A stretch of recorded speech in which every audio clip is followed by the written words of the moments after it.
আমি একজন truck driver, আমার পরিবার এবং সন্তান আছে, কিন্তু আমার স্ত্রী আমার কথা শোনে না, আমার করণীয় কি? ভাইরা আমার, মা বোনরা স্বামীদের কথা না শোনা, স্ত্রীরা স্বামীদের কথা না শোনা, এটা একটা ব্যাধিতে পরিণত হয়েছে। পশ্চিমাদের মুখরোচক স্লোগানে আমাদের অনেক মুসলিম নারীরা বিভ্রান্ত হয়ে গেছেন। মনে রাখবেন, কোন নারী যত রকম ইবাদত বন্দেগী করুক, তিনি যদি স্বামীর সাথে সবসময় আড়াআড়ি করা, স্বামীকে ইগনোর করা, তাকে অমান্য করার মানসিকতা তার মধ্যে তৈরি হয়, তাহলে তিনি কখনো নেককার মুসলিম নারী হতে পারেন না। যে ভাই প্রশ্ন করেছেন তাকে বলবো, বিয়ের আগে এটা ভাবা দরকার ছিল যে এই মেয়ের মধ্যে আল্লাহর ভয় আছে কিনা। যদি কেউ মুত্তাকি হয়ে থাকে, সত্যিকারের মুসলিম হয়, আল্লাহ ভীরু হয়, তিনি কখনো স্বামীর অবাধ্য হতে পারেন না।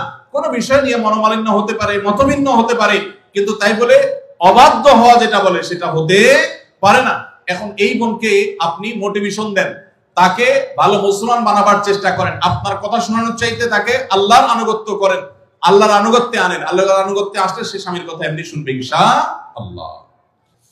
স্ত্রীর স্বর্ণের যাকাত কিভাবে দিবে? স্বামী নাকি স্ত্রী দিবে? স্ত্রীর যদি আয় রোজগার না থাকে কিন্তু স্বর্ণ আছে, তাহলে তার যাকাত কিভাবে আদায় করবে? ভাইরা আমার, স্ত্রীর স্বর্ণের যাকাত কে দিবে? স্ত্রীর স্বর্ণের যাকাত দিবেন যিনি স্বর্ণের মালিক। এখন প্রশ্ন হলো, স্ত্রীর স্বর্ণের মালিক কে? কে বলে স্ত্রী? আপনি দিয়ে দিচ্ছেন একসাথে? ঠিক আছে, এদিকে একবার বলছেন স্বামী, আমার ভাই মুফতি মোহাম্মদ আলী ভাই বলছেন স্ত্রী। ভাই, উনি মুফতি মানুষ বলে ফেলছে, আমি কেমনে ওনারে ভুল বলি?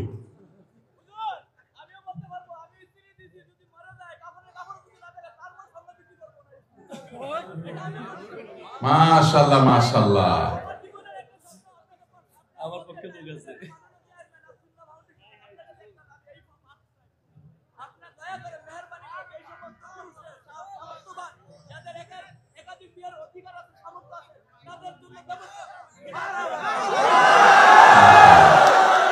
যুবক পোলাপান একটাই পায় না, আপনি কোন একাধিক? আমরা একটা চিন্তা শেষ হয়ে যেতেছি, একটারে বাপ মা বিয়ে করেন, আপনি কোন একাধিক বিয়ে করেন? আল্লাহ তাআলা যুবকদের একটা বিয়ে অন্তত ব্যবস্থা করুক, এরপর যার সাধ্য তৌফিক থাকবে শর্ত সাপেক্ষে সে ইনসাফ করতে পারলে একাধিক করবে। যাই হোক ভাই, বউয়ের স্বর্ণের মালিক কি বউ না স্বামী? এটা নির্ভর করে যে স্বামী আসলে তাকে দিলে কিভাবে দিয়েছে। ধরুন এটা স্বামী দিছে বা বাপের বাড়ি থেকে পাইছেন, স্ত্রীকে যদি দিয়ে দেন তাহলে তার মালিক স্ত্রী, এবং সেটা যাকাত তাকে দিতে হবে। আর যদি স্ত্রীকে না দিয়ে দেন, ব্যবহার করতে দেন, যে ঠিক আছে আপনাকে ব্যবহারের জন্য দিলাম, তাহলে সেক্ষেত্রে মালিক হবে স্বামী। এটা ক্লিয়ার করতে হবে। এখন মুশকিল হলো, স্বামী স্ত্রী যদি এগুলো নিয়ে আলাপ উঠায়, আমাদের দেশে আমরা এত ভালো, মানে অতি ভালো যেটাকে বলে, বউ যদি এখন যায় ঘরে যদি জিজ্ঞেস করেন স্বামীরে, আর বউরে জিজ্ঞেস করেন যদি যায়, আচ্ছা বলো তো দেখি তোমার এই স্বর্ণগুলো আসলে মালিকটা কি, সাথে সাথে সে বলবে, ব্যাপার কি তোমার মাথায় চিন্তা কেন আসলো, কাহিনী কি, তুমি কি ডানে বামে কোনো চিন্তা ভাবনা করছো, কি ব্যাপার? আমরা কত সরল সহজ চিন্তা করি। একটা সম্পদের মালিকানা ক্লিয়ার হওয়া লাগবে কি লাগবে না? স্ত্রীকে যদি জিজ্ঞাসা করেন, আচ্ছা তোমার যে স্বর্ণগুলো আছে এগুলো আসলে মালিক কি তুমি না আমি, কে? অবশ্য আজকাল মেয়েরা এগুলো বলবে না, বেশিরভাগ মেয়েরা বলবে, বলো কি তোমার সন্দেহ হয় আমি যে ব্যাপারে কোনো সন্দেহ আছে? যদি স্ত্রী মালিক হয় তাহলে স্বর্ণের যাকাত স্ত্রীকে দিতে হবে। আর যদি আপনি স্ত্রীকে ব্যবহার করতে দেন, বলেন যে তুমি ব্যবহার করো, আমি চাইলে যে কোনো সব বিক্রি করে ফেলবো, তাহলে সেক্ষেত্রে আপনাকে যাকাত দিতে হবে। এখন মুশকিল হলো, বেশিরভাগ ক্ষেত্রে এই সমস্ত ইস্যুতে আমরা চিটারি করি অনেকে। কিভাবে? স্ত্রীকে দিছে, তার ধান্দা আছে বিদেশে যাওয়া লাগলে ভিসা পাওয়া গেলে বিক্রি করে দিবে, ওইটা বললে তো বউ খেপে যাবে, এই জন্য ডাইরেক্ট কিছু বলে না, পাম্পটে দিয়ে হুদাই মিশা কথা বলে তারা খুশি করে। আবার যখন দরকার হয় তখন যে বিক্রি করে ফেলে, আছে না নাই? তো এই দুই নাম্বারই করা চলবে না, ক্রিস্টাল ক্লিয়ার হতে হবে। আরবিতে একটা প্রবাদ আছে, তাআমালু কালা জানিব ওয়া তাআশারু কালা কারিব। আর্থিক লেনদেন হবে অচেনা মানুষের মতো, আর সাধারণ আচার আচরণ হবে সবার সাথে চেনা মানুষের মতো। এজন্য ক্লিয়ার করবেন। এখন প্রশ্ন হলো, স্ত্রী যদি স্বর্ণ মালিক হয় উনি কোত্থেকে যাকাত দিবেন? তার তো উপার্জন নাই। উত্তর হলো, তিনি প্রয়োজনে স্বামীর থেকে নিয়ে দিবেন, স্বামীকে রিকোয়েস্ট করে বলবেন তুমি আমারটা আদায় করো, যে কোনো ভাবে করবেন, বা স্বর্ণের কোনো একটা অংশ সেল করবেন, কোনো না কোনো ভাবে তাকে যাকাত আদায় করতে হবে। স্বর্ণের মালিক মানে তিনি ধনী, অতএব প্রয়োজনে স্বর্ণ কিছু অংশ বিক্রি করে হলেও তাকে যাকাত দিতে হবে। তবে স্বামী যদি আদায় করে যাকাত আদায় হয়ে যাবে, স্ত্রী যদি সেটা জানে যে উনি আদায় করছেন। যে হাসান হিসেবে টাকা ধার দিলে সেই টাকার কি যাকাত দিতে হবে? কারণ সেই টাকা কখন পাবো অনিশ্চিত। ভাইরা আমার, অনেক দরকারি একটা প্রশ্ন।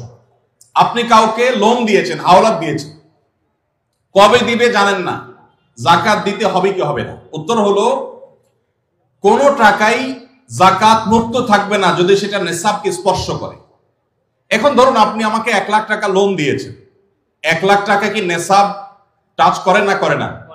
করে। 85 গ্রাম রূপা কেনার মতো টাকা থাকলেই নেসাব হয়ে যায়। তো 1 লাখ টাকায় 85 গ্রামের বেশি রূপা কিনা যায়।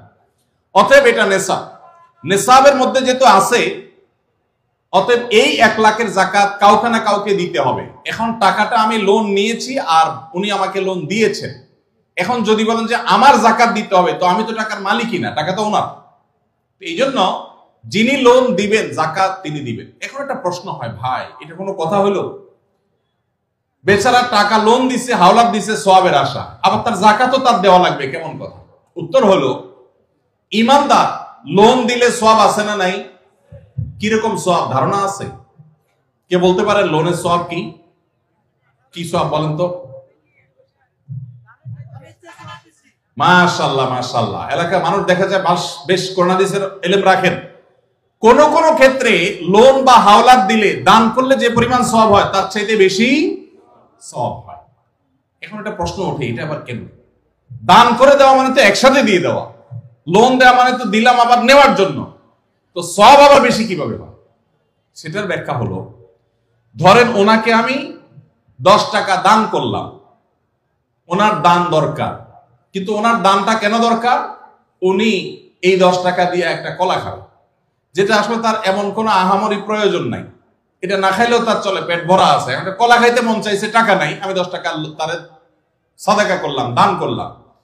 এই দানের চাইতে ওনার দরকার হলো লোন, এমন লোন যে লোন দিয়া তার জীবন রক্ষা হবে, কঠিন কোনো কাজ হবে। এখানে এই দানের চাইতে এই লোন দিলে সেটা সওয়াব আল্লাহর কাছে বেশি হবে।